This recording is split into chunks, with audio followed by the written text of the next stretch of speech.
If you desire peace, cultivate justice.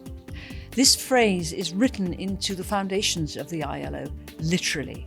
It's on a stone in the foundations of our first building, our first headquarters in Geneva. It refers to justice in the broadest sense. It means justice in life for humanity. In other words, social justice. Rarely in the ILO's 100-year history has the lack of social justice been so clear as it is at the moment. On top of the legacy of COVID-19, we're facing several overlapping and mutually reinforcing crises: geopolitical tensions, economic instability, growing inequality, and the effects of climate change. Together, these pose existential risks that are too large for any one country to solve by themselves. This is a special edition of the ILO's Future of Work podcast to mark World Day for Social Justice on February the 20th. And our special guest today is the ILO's Director-General, Gilbert F Houngbo. Director-General, welcome to the podcast and thank you very much for coming. Oh, thank you for organizing this. My first question to you is that since you took up your post of Director-General last autumn, you have made the campaign for social justice a priority. And while times are particularly difficult now and the need is particularly obvious, the lack of social justice is not new. So why does it particularly matter now? Yes, you're right that social justice is not new and the needs are not new. But quite frankly, if you look at the last few years, the situation is worsening. On one hand, all of us are very amazed about the potential of wealth creation driven by technology, a lot of opportunities. We have the 5-10% of the richest in the world that sees their wealth keep growing.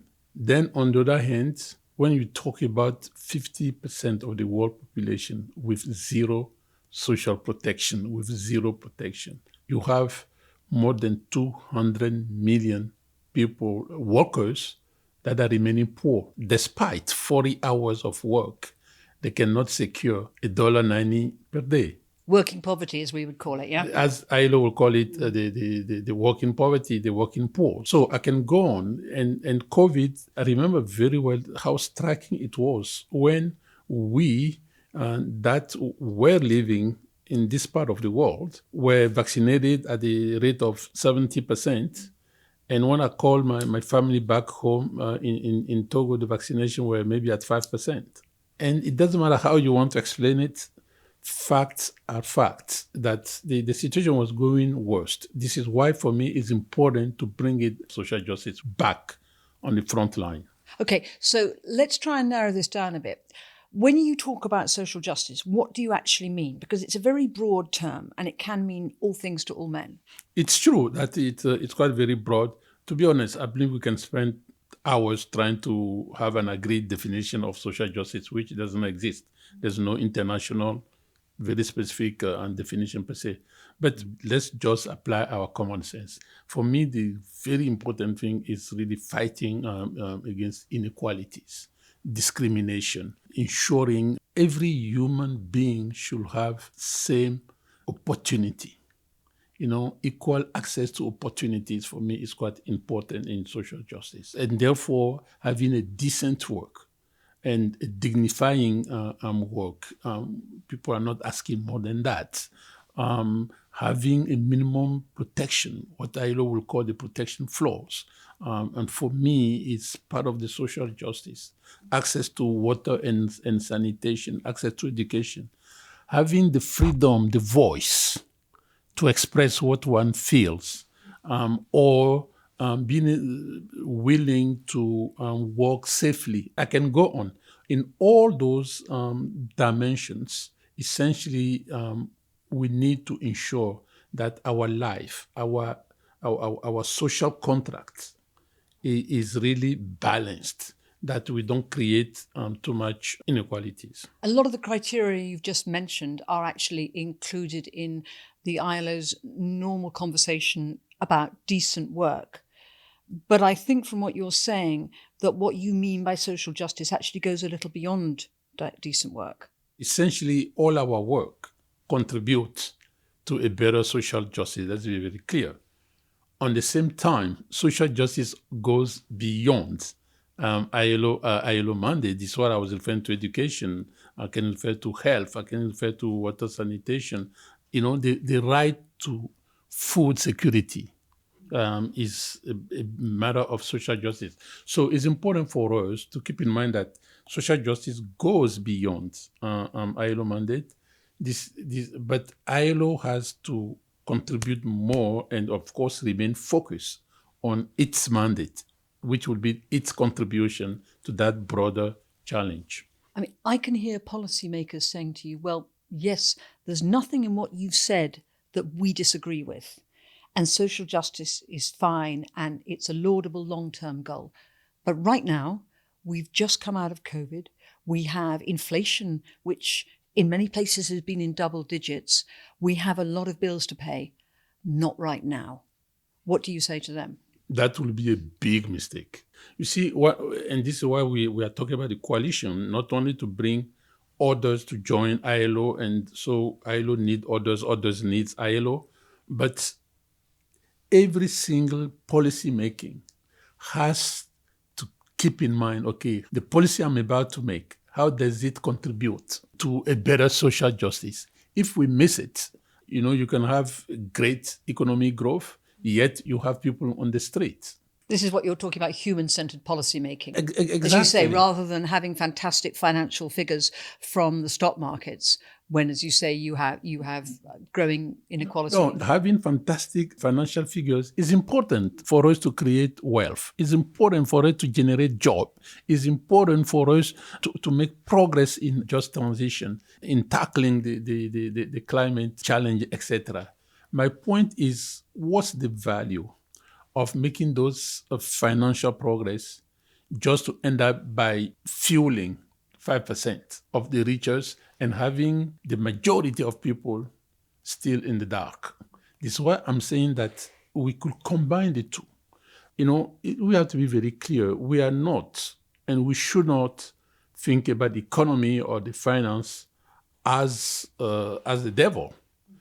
What we are pushing for is that the economic, the social, and the environment are three pillars that has to move side by side. And we should not favor one to the detriment of the other. Okay, you are calling for a new global coalition for social justice to tackle this issue.